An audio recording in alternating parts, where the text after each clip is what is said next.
Hello à tous, je suis Andrea Pierre, aka Andy, entrepreneur et fondatrice de la boutique Feel Positive The Boutique. Aujourd'hui, je ne vous emmène pas shopper en ligne, mais je vous guide vers le chemin de la positivité pour une vie meilleure et une meilleure humeur avec The Feel Positive Podcast.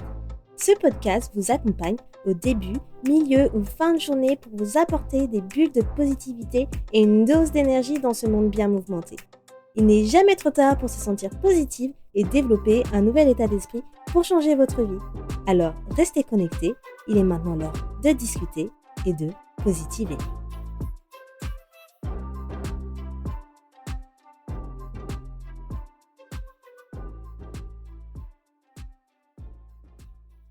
Hello les amours! Bienvenue dans un nouvel épisode de Feel Positive. Bienvenue à toutes les nouvelles personnes, comme d'habitude, qui écoutent Feel Positive pour la première fois ou qui font partie à présent de la communauté. Ça me fait toujours plaisir de voir des nouvelles personnes sur le compte Instagram ou bien des nouvelles personnes qui découvrent le podcast. Donc on se retrouve aujourd'hui pour l'épisode 78 du podcast où je vais vous faire un bilan de Feel Positive. Donc comme vous le savez, pour ceux qui me suivent depuis un moment, je fais tous les ans un bilan Feel Positive. Donc c'est un épisode un petit peu plus business, centré sur l'entrepreneuriat. Donc si c'est pas quelque chose qui vous intéresse, n'écoutez pas cet épisode tout simplement. Ce n'est pas un problème. Donc là, je vais plus me concentrer voilà sur Feel Positive, où j'en suis, qu'est-ce que j'ai réalisé, quels sont les obstacles que j'ai eus cette année, quelles sont les choses que j'ai à améliorer ou les objectifs, tâches que je me donne pour cette année, qu'est-ce que je dois arrêter de faire. Voilà, on va voir un peu tous ces aspects-là dans cet épisode. Ok, donc dans un premier temps, je veux vous rappeler, pour ceux qui ne savent pas, qu'est-ce qu'est Feel Positive. Donc Feel Positive, c'est mon entreprise, mon business que j'ai créé en 2022. Donc ça avait commencé avec un podcast et au fur et à mesure, donc c'était un podcast de développement personnel et d'épanouissement personnel. Et au fur et à mesure, c'est devenu vraiment mon business dans le sens où j'ai vu que le développement personnel, c'était quelque chose où les gens étaient vraiment intéressés. Et donc, j'en ai fait vraiment un business car je trouvais que j'avais moi-même énormément travaillé sur mon développement personnel et j'avais beaucoup de conseils à donner aux gens. Et mon but, c'était vraiment d'inspirer les gens, mais surtout les femmes, puisque mon audience est quand même à 90% féminine. Donc, aujourd'hui, Feel Positive, je considère Feel Positive, l'univers Feel Positive, vraiment comme une marque de développement personnel parce que c'est mon sujet principal, donc du business en soi, où j'aide en fait les femmes à s'épanouir en se créant la vie dont elles rêvent vraiment, donc la vie dont elles méritent sans faire de compromis. Donc c'est-à-dire sans faire de compromis sur leur bien-être, sans faire de compromis sur leurs objectifs personnels ou professionnels, mais vraiment en favorisant tous ces aspects-là pour arriver à leur épanouissement personnel. Donc, dans l'univers Feel Positive, du coup, vous avez le podcast, donc Feel Positive, que vous êtes en train d'écouter aujourd'hui. Du coup, le podcast que j'ai commencé le 14 février 2022. Si vous vous demandez comment je me souviens vraiment de la date, c'est parce que le 14 février, c'est la Saint-Valentin. J'ai la boutique en ligne que j'ai créée, qui sont des créations, des objets inspirants et motivants de la vie quotidienne, comme des tasses, des sacs, des casquettes, etc. Que j'ai créé la boutique en 2023, enfin du moins qui est sortie en octobre 2023. Et c'est un programme signature de développement personnel que j'ai sorti cette année.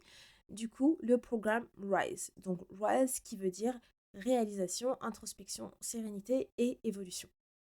Donc, du coup, mon objectif de cette année, c'était de sortir mon programme de développement personnel RISE et du coup d'obtenir ma certification de coach de vie.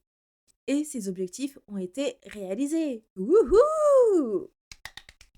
Ça mérite des félicitations à moi-même. Merci, merci, merci, merci.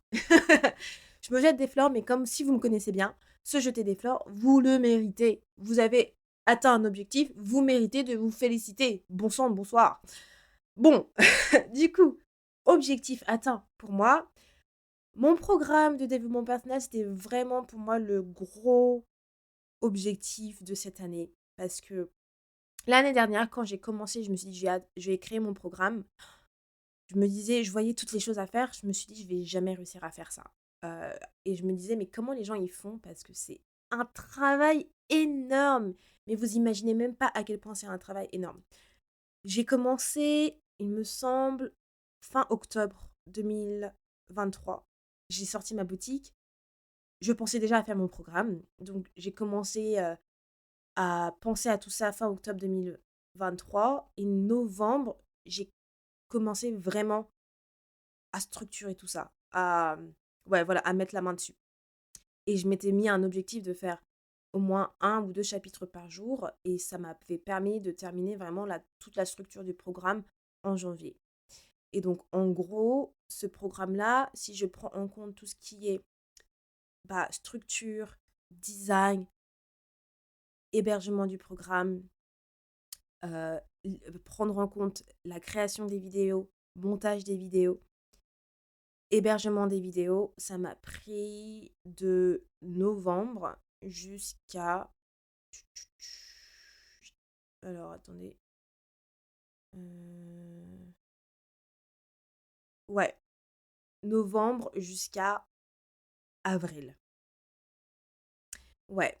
Et ensuite, pour le reste, c'était que du peaufinement.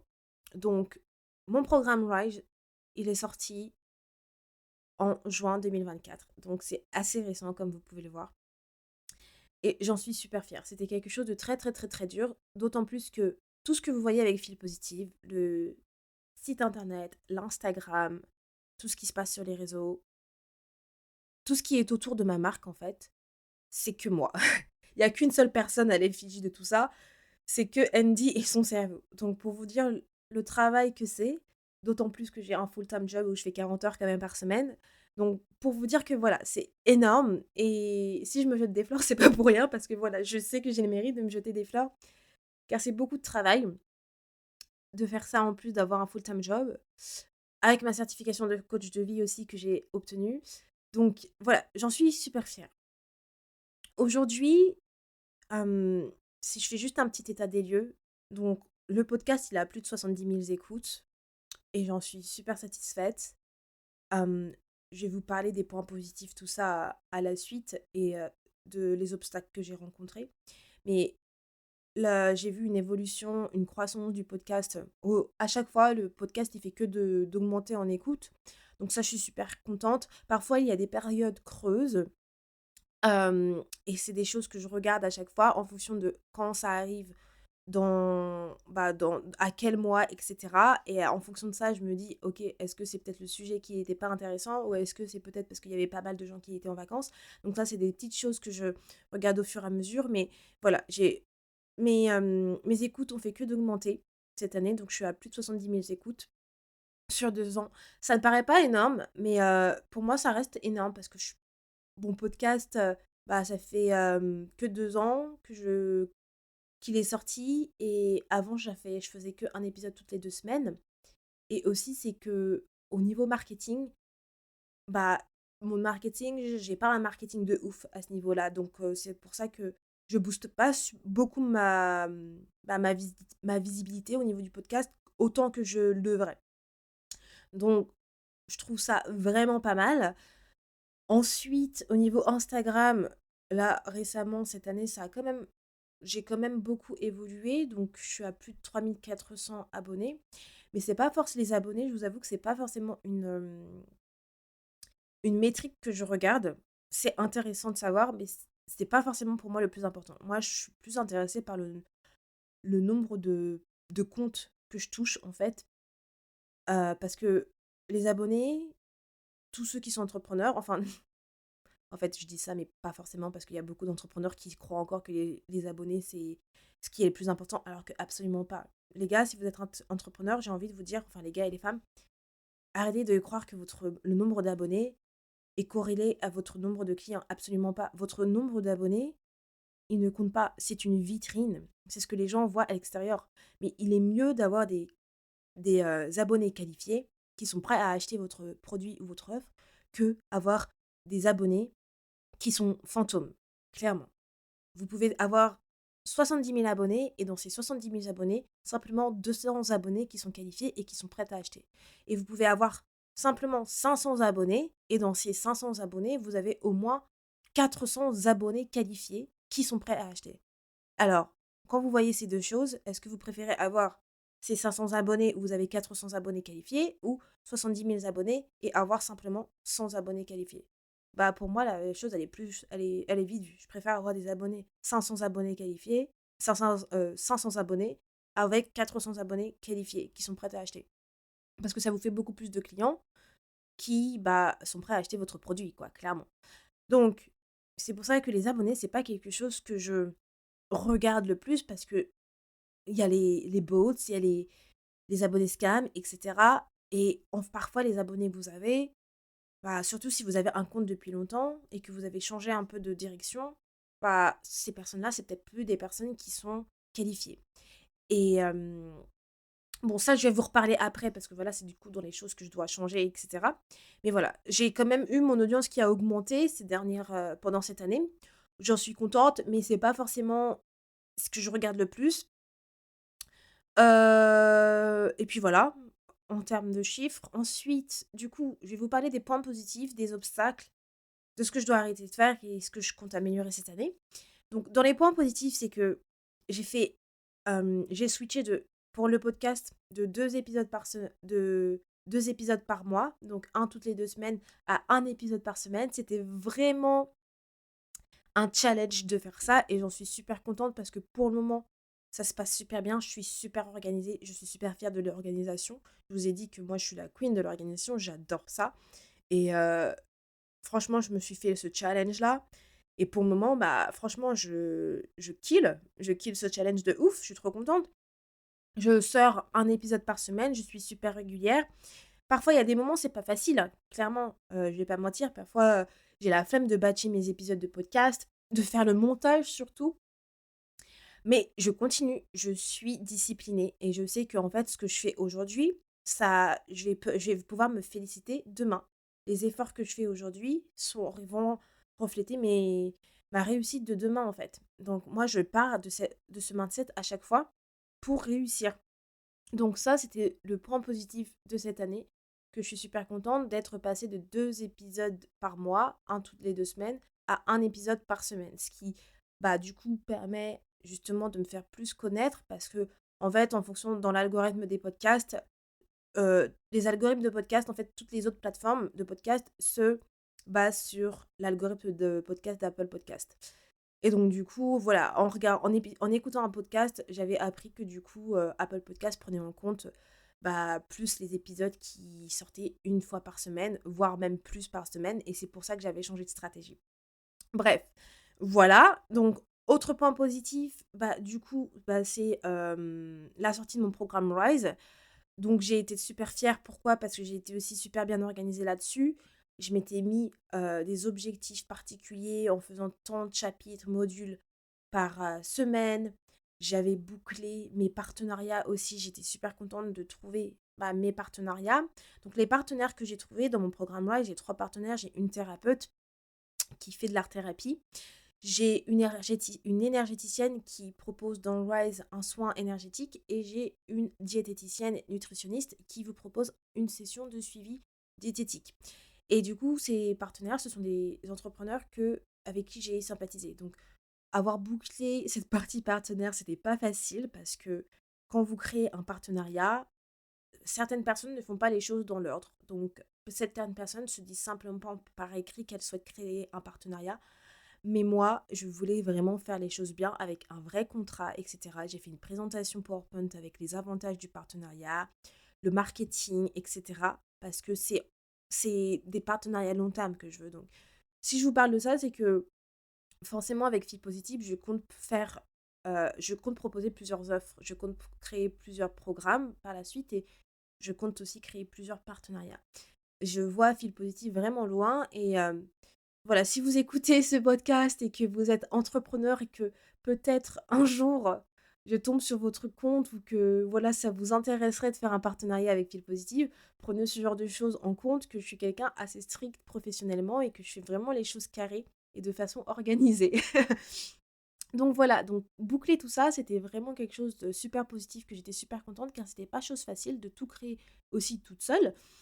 Hem, Si vous vous demandez comment j'ai fait ça, donc il faut que, au niveau du partenariat, tout ce qui est, dossier de partenariat, tout ça, bah, en fait, c'est que j'ai un master en communication et dans mon master de communication, on avait un cours, bah, justement, on avait eu en fait, c'était pas un cours en fait, c'était il me semble, c'était un séminaire justement sur la création de partenariats. Donc, j'ai juste repris mes éléments de master, mes cours de master. Donc, pour toutes les personnes qui pensent que parfois ne faire des études ne servent à rien, et ben moi, je vous prie de croire que mon master en communication, il m'a énormément servi car je me retrouve souvent à reprendre mes cours.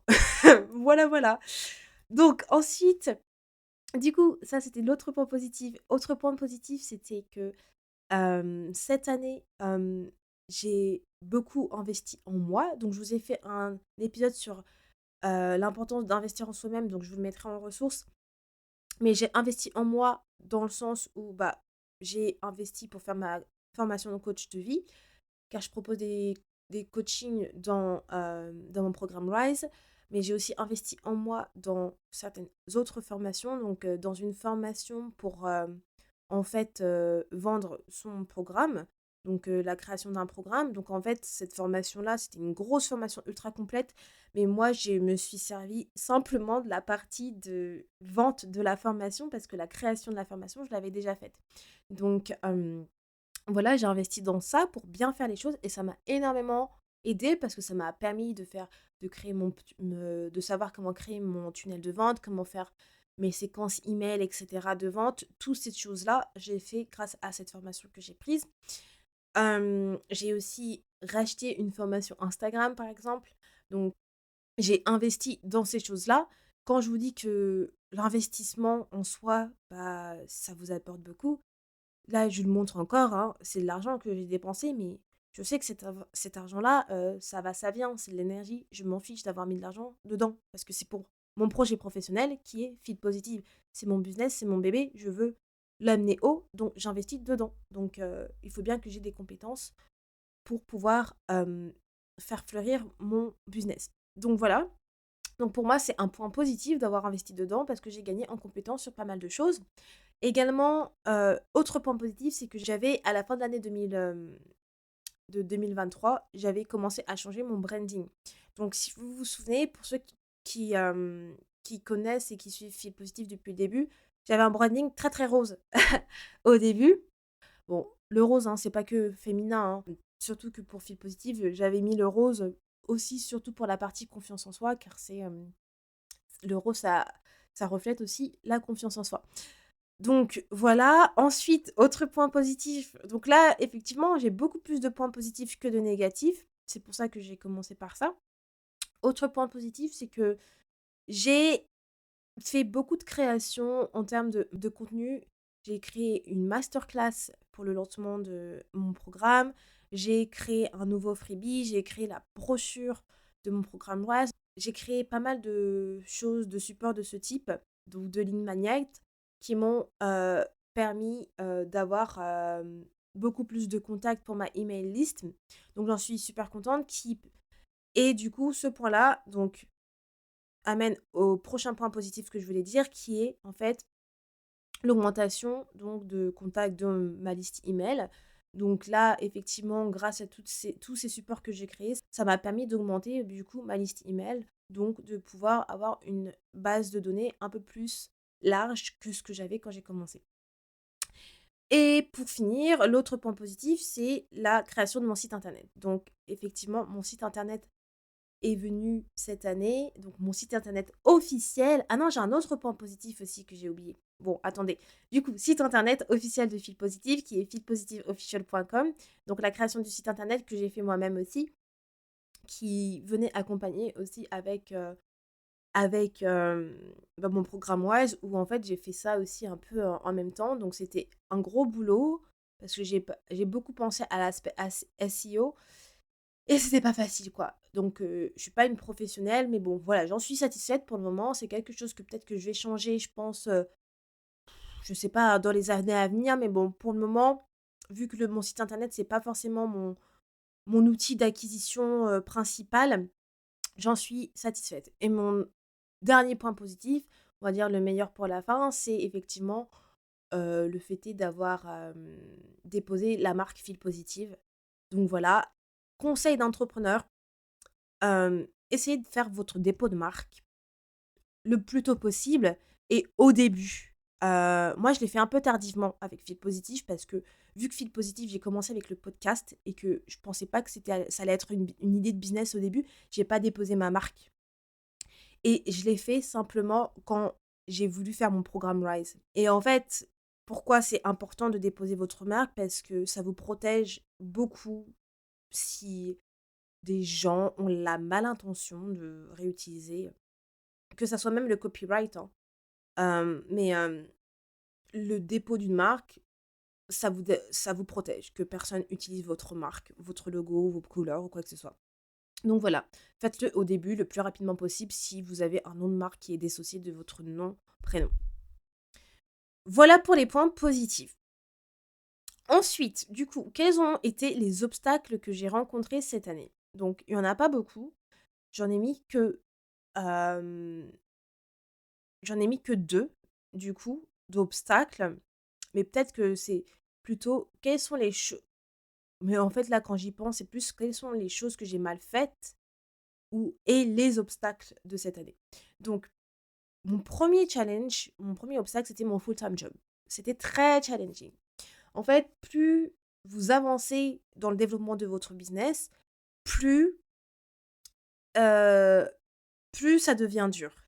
Et si vous êtes comme moi, vous avez encore à l'heure actuelle un full-time job, et bah, j'ai vu que ça commençait à être très, très dur. Pourquoi? Parce que vu que j'ai pas mal d'idées, de projets avec Fil Positive, Hem, la gestion du temps, malgré mon organisation qui est super, je voyais que c'était pas simple. Parce que j'étais de plus en plus fatiguée, d'autant plus, en fait, dans mon full-time job, on était, cette année, je sais pas ce qui s'est passé, les clients, ils étaient on fire. Clairement, j'avais trop de choses à faire et parfois, je me retrouvais un peu à faire quelques heures, supplémentaires alors que je suis pas payée pour les overtime parce que cette année, c'était juste on fire, les clients, j'ai pas compris. Et le temps que d'habitude je prenais pour travailler sur fil positif, genre à ma pause ou après le boulot, parfois je me retrouvais à ne pas le faire parce que j'étais trop fatiguée et que je voulais juste prendre du temps pour moi pour me reposer. J'ai eu de très, très, très grosses périodes cette année qui ont été difficiles en termes de ma santé mentale. Dans le sens où je suis arrivée à un stade où mon chéri, il me disait: «Mais en fait, tu es en train de faire un burn-out». Et mon burn-out, il était pas sur fil positif, mais il était aux côtés de mon full-time job. J'ai une de mes collègues en fait, je fais partie d'une petite équipe qui est un peu une équipe, personnalisée où on est un peu, heu, on aide, ça s'appelle White Glove, où c'est un peu un service concierge, dans le sens où quand un client achète nos produits, parce qu'on est une plateforme digitale, nous, on est le produit supplémentaire, l'offre supplémentaire qu'ils peuvent acheter pour faire les webinaires, les trainings, et cetera, améliorer leur visibilité. Et vu qu'on est une équipe que de 3, mon manager, moi et ma collègue, mais ma collègue a changé de boulot, a quitté la boîte en janvier. Du coup, à partir de fin janvier, je m'étais retrouvée toute seule jusqu'à mai et c'était juste difficile de gérer. En fait, c'est comme si je gérais tout le service parce que mon manager, on fait pas les mêmes tâches. C'est pas lui qui fait les webinaires, c'est pas lui qui fait les trainings, c'est pas lui qui prend les demandes des clients. Du coup, tout était sur moi. Donc, c'était une pression énorme. Et pourtant, je m'exprimais très bien sur mes besoins, sur ce que c'était très dur. Mais en fait, c'est que vu que je suis dans une boîte américaine, la manière américaine, je suis pas très fan, en fait, de comment ils fonctionnent. C'est un peu du style, ouais, en fait, il faut qu'on voit que la personne, elle struggle de ouf pour qu'on puisse faire telle action. Alors qu'en fait, pour moi, dans ma tête, la manière que je fonctionne, c'est pas comme ça que je veux faire. Moi, je vais pas attendre que mon employé, il est au bout de sa life pour faire l'action de employer quelqu'un d'autre. Parce que eux, ils pensent beaucoup à l'aspect monnaie, qui est, bon, bah, en fait, une personne a quitté l'entreprise, ça nous fait quand même, mine de rien, au final, ça fait plus de travail pour l'équipe, mais ça nous fait économiser un salaire. Donc eux, ce qu'ils voulaient, c'était voir si l'équipe pouvait s'en sortir toute seule. Alors qu'en fait, non, s'il y avait une troisième personne, c'est pour une raison, les gars. Et du coup, ils voulaient voir que est-ce qu'ils allaient employer quelqu'un d'autre. Du coup, ça fait que c'est moi qui en a empathie le plus et ça m'a vraiment mis super mal parce que pour le coup, voilà, au niveau de ma mental health, bah, j'étais quand même au plus bas. J'en ai beaucoup pleuré.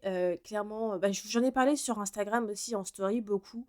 Je me suis vraiment livrée à vous à ce sujet. C'était très très dur. D'autant plus que pour moi, je travaillais en plus sur mon lancement. Donc, vous imaginez la partie lancement plus gérer tout ce qu'il fallait au niveau de mon full-time job. J'étais vraiment dans un état parfois où j'en pouvais plus. J'en pouvais plus. Je sentais dans mon corps justement aussi que j'avais trop des troubles. Enfin, des troubles. Bah, j'avais mal en fait, mal au dos, mal au cou, mal aux jambes, enfin, mon cœur il en pâtissait beaucoup et heureusement que, bah, au niveau de mon bien-être, ça va, je me néglige pas là-dessus, que je prends soin de moi, que je fais du sport, que je fais de la méditation, tout ça, car ça m'a beaucoup aidée, mais heureusement que je suis bien entourée aussi, car je suis contente d'avoir des personnes bienveillantes, d'avoir mon chéri qui est bienveillant, qui m'aidait beaucoup, où voilà, je pouvais délaisser toute la partie tâches, voilà, de la maison et cetera. Parce que, voilà, j'en pouvais plus avec mon boulot et voilà, c'était très challenging. Maintenant, ça va beaucoup mieux, mais ça a été une période très, très dure de pouvoir allier les 2. Ensuite, du coup, bah, le point obstacle, c'était que effectivement en termes de gestion de temps, bah, je me retrouvais parfois un peu débordée, où j'en pouvais plus. Donc ça, j'en ai parlé, donc ça revient un peu à ce que je viens de dire.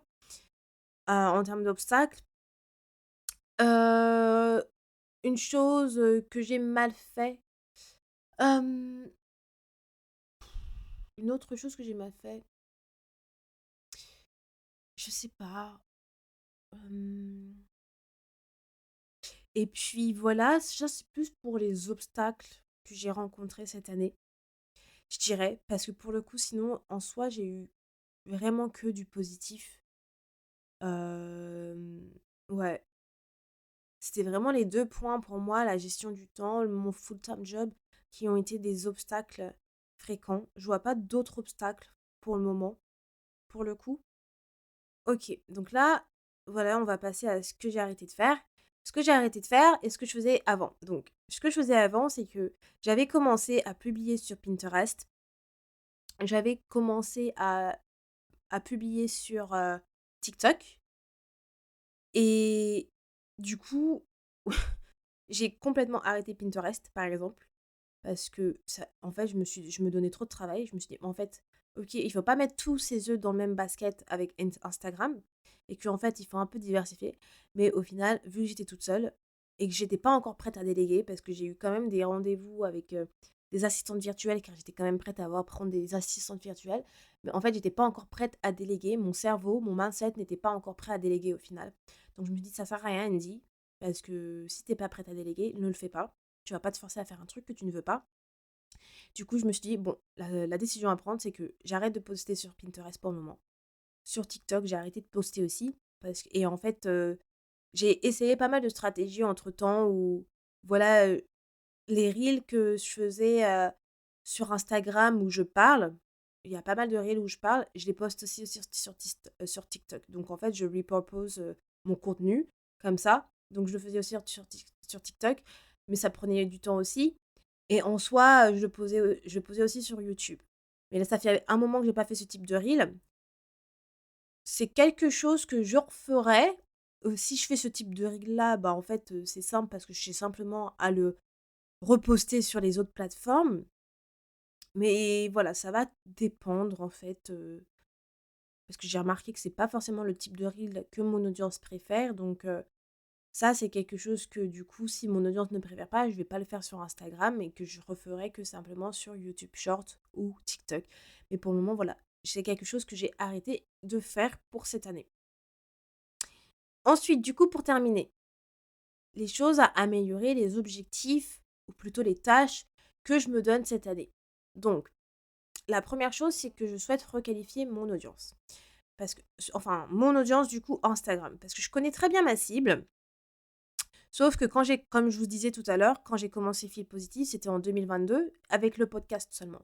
Et les gens qui écoutent Fil Positive, on se dit forcément, oui, c'est des gens qui sont intéressés par le développement personnel, mais pas que, en fait. Parce qu'au final, une personne qui est intéressée par le développement personnel, ça peut être tout type de personne. Le développement personnel, c'est tellement large, ça intéresse tout le monde. Ça peut être, tu peux très bien être maçon et être intéressé par le développement personnel. Tu peux très bien être, aussi entrepreneur et être intéressé par le développement personnel. Mais ça veut pas dire que tu vas acheter chez Fil Positif, ça veut pas dire que tu vas être intéressé par tout ce que Fil Positif fait. Et donc du coup, l'audience que j'ai commencé à construire dans les premières années la première année de mon podcast, ce sont une audience qui n'était pas forcément qualifiée parce que j'avais que le podcast. Mais au fur et à mesure où j'ai commencé à construire mon offre Fil Positive avec le programme, c'est que j'avais très peu de personnes de on va dire, du moment où j'ai recommencé, en fait, le branding et que j'ai commencé mon offre, Rise, qui étaient des contacts qualifiés. Donc là, sur ce que je travaille, c'est vraiment la requalification de mon audience pour que les personnes qui, en fait, s'inscrivent, s'abonnent à Fil Positive sont des personnes qui peuvent être intéressés par les offres futures de Fil Positive, mais également par l'offre Rise et tout ce qui va venir après. Donc ça, c'est une grosse partie sur laquelle je vais travailler jusqu'à la fin de l'année et que je vais continuer à travailler pour le coup. Une autre partie, c'est je souhaiterais reprendre le travail sur ma boutique, car ma boutique, je vous avoue, ah ouais, ça c'est une chose à... Oui, bah en fait, c'est bon, c'est dans la bonne catégorie, à améliorer. J'ai complètement abandonné ma boutique lorsque j'étais à fond sur mon programme. Donc là, j'essaye de me remettre un peu on board et de retravailler sur la boutique. Donc le but, c'est de retravailler sur les produits, de retravailler sur peut-être les prochaines collections que je vais mettre en place. Mais voilà, retravailler en fait beaucoup sur la partie design, tout ça. Et du coup, de retravailler sur tout ce qui est stratégie de vente. Aussi, voilà, j'aimerais améliorer, c'est toute la partie emailing. Donc pour le moment, c'est que la newsletter de Fil Positive, je l'alimente absolument pas. J'alimente vraiment, quand je le veux, quand j'ai du temps et ce que j'alimente, c'est simplement pour, faire les sorties d'épisodes de podcast. Donc j'ai pas été très, très, très stratégique là-dessus. J'ai pas une stratégie précise là-dessus. Pourtant, j'ai acheté déjà une formation là-dessus, mais j'ai pas terminé ma formation, sur l'emailing, heu que j'ai acheté. Donc ça, c'est vraiment quelque chose que j'aimerais faire, que j'aimerais placer dans mon emploi du temps. Et mes 2 autres choses à améliorer, c'est, bah, du coup, augmenter mon nombre d'écoutes. Donc ça, c'est forcément un objectif que j'ai toujours, bah, toutes les années, hein, parce que mon podcast, c'est quelque chose que j'aime faire, et j'aimerais beaucoup me faire beaucoup plus découvrir. Donc améliorer mon nombre d'écoutes au fil des années.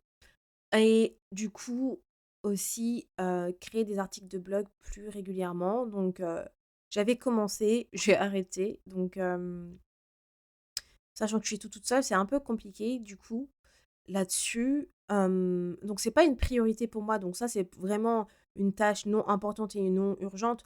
Donc pour le coup, c'est pour ça que j'en apporte, très peu d'attention. Mais j'ai envie de quand même la passer comme une tâche importante parce que les articles de blog, c'est très bon pour votre Search Engine Optimization, donc pour votre SEO, le référencement naturel. Et j'ai vraiment envie de travailler sur cet aspect-là. D'autant plus que j'ai tellement d'idées aussi et j'aime bien écrire. Mais voilà, c'est une question de temps et de priorité là-dessus. Donc il faut que je réfléchisse à comment je peux mettre en place cette action, que je peux la mettre au quotidien. Voilà, voilà, les amis, pour le bilan fil positif. Je pense que cet épisode, il est assez long. Donc, j'espère que ça vous intéresse, ce type d'épisode entrepreneurial. J'essaie de mener aussi ce côté business parfois dans le podcast parce que J'adore parler business, d'entrepreneuriat et de connecter avec des nouvelles personnes qui sont entrepreneurs. Et aussi, je pense que ça peut résonner pour les entrepreneurs d'entre vous. Voilà, et vous aussi vous inciter à faire des bilans de votre business au fil des années. Voilà, voilà les amours, j'espère que ça vous a plu. N'hésitez pas à me dire ce que vous en avez pensé sur Instagram. Sur ce, je vous dis bonne fin d'été, bonne fin de vacances, du moins au moment où cet épisode sortira, ce serait quasiment la fin du mois d'août. Donc je vous dis à la semaine prochaine pour un nouvel épisode et à bientôt. Ciao! Merci beaucoup de ton écoute et d'être resté avec moi jusqu'au bout. Si à la fin de cet épisode tu sens ton humeur changer et tu te sens un peu plus boosté, n'hésite pas à me laisser un avis ou une note sur ta plateforme d'écoute préférée, ça me fera toujours plaisir et j'apprécierai de les lire dans le prochain épisode. À bientôt, positivement, Andy.